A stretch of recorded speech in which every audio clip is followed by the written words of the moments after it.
All right, guys, so part of me documenting this journey is being honest. And things aren't going very well right now. I'm going to start by looking at, I want you guys to look at this guy. That's hole in the head, I'm pretty sure. I've done some research. I'm pretty sure that's hole in the head. It's kind of hard to see because I know the camera is going out of focus. I noticed him hanging out, and then there's cloudy eye.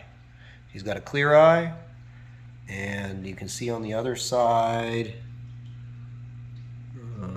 it's hard for me to tell. I mean, I can tell it's cloudy eye because he doesn't actually have an injury. And then some of these lemon jakes are a little, I think they're lemon jakes, I can't remember, flame tails. They're a little skinny.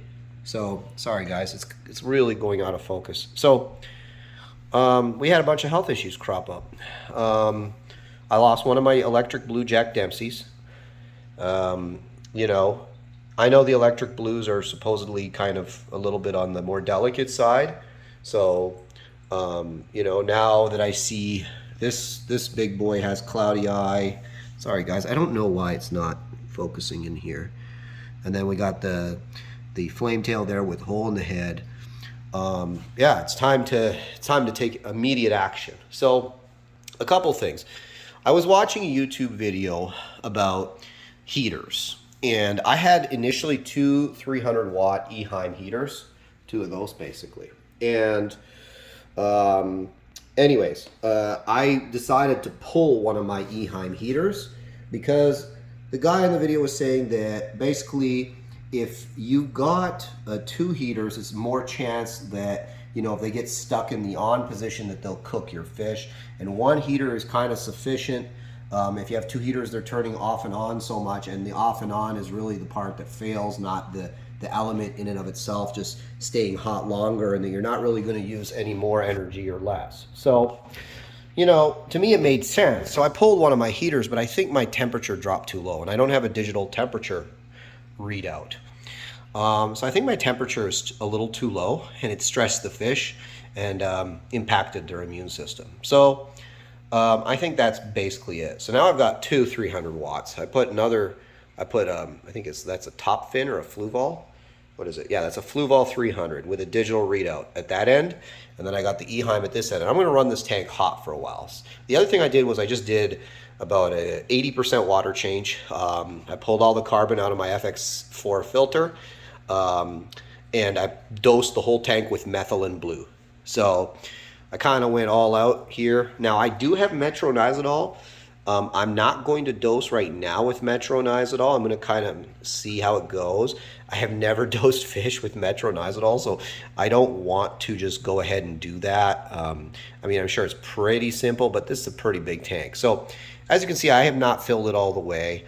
I'd say I got about 90 gallons in there right now. You know, so because I'm going to be doing another like 80% water change tomorrow, and then tomorrow night dosing methylene blue again, and I'm going to kind of watch this guy and I'm going to see what he looks like. And I'm also going to watch this guy over here, the big orange fish in the back, and see what he looks like. Now, because before I kind of figured out what the issue, and I'm not saying I figured it out, I'm going to run this tank hot. I'm doing a lot of water changes, even though, you know, my water readouts were all pretty good, and I'm on well water here, so we generally have really good water. You know, I'm just going to do a bunch of water changes just to keep the water nice and clear and clean, and hopefully we can get these guys through this. So I mentioned earlier I lost an electric blue Jack. I'm just going to turn on the light in here so you guys can see.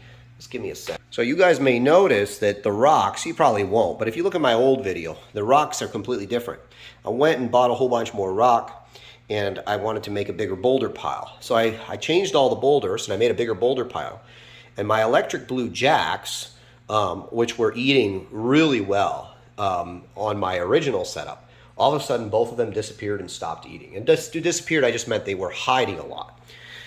So I thought, okay, maybe they're just eating, maybe I disrupted them, maybe they're just eating when I'm not around, like they're picking the food off the bottom, so on and so forth. I was kind of feeding a lot, right? Just to make sure. You guys can kind of see that cloudy eye there now, right? Yeah.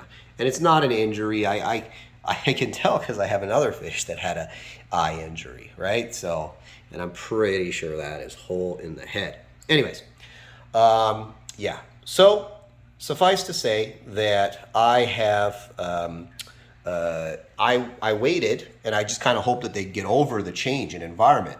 But I'm thinking now it might have been water temperature as well as change in environment. Because again, I think my water parameters are actually pretty good.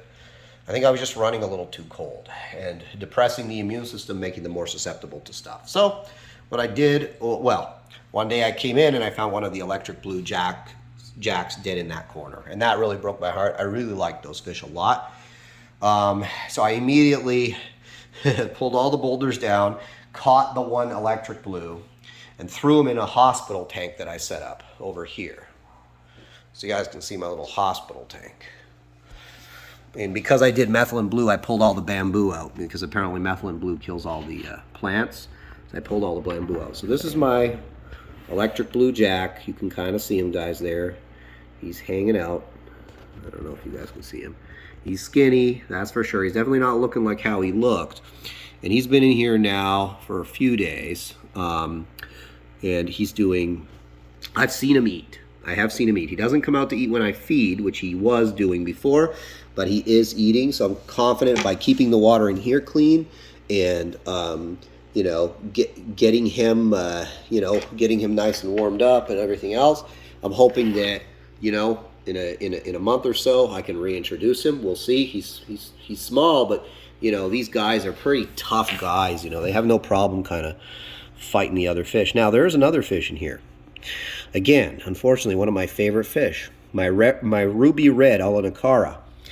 Now, he's been never out really. Like he's out when I'm not around, but he doesn't like to be out when I'm around.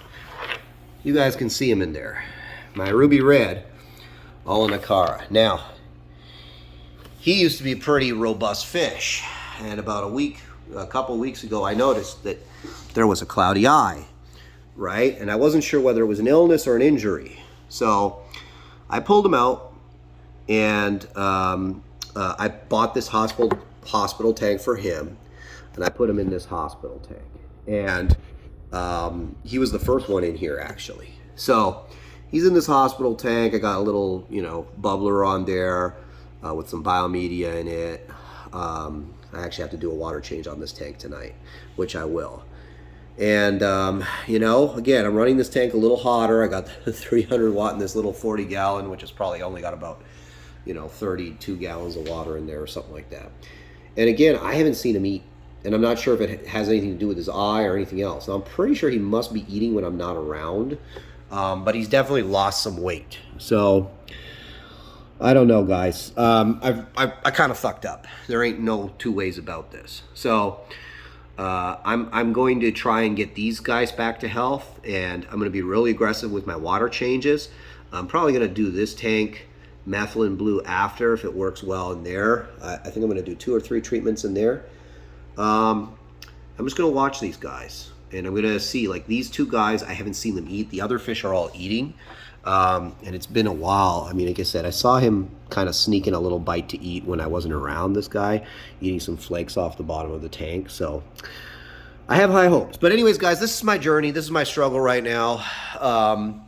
You know, I made some mistakes. This is why, you know, I guess it's not so easy, this stuff. So I'm going to figure it out. I'm going to make sure that I look after. Oh, see, there's a flake there. But normally he would have gobbled that up. And the fact that he hasn't, you know, and I can see his tummy's all kind of sunken in. Yeah, I got to get these guys going here. Anyways, guys, thanks for watching. I'll keep you updated on my beautiful cichlid tank went to shit really fast. So I got to figure this out.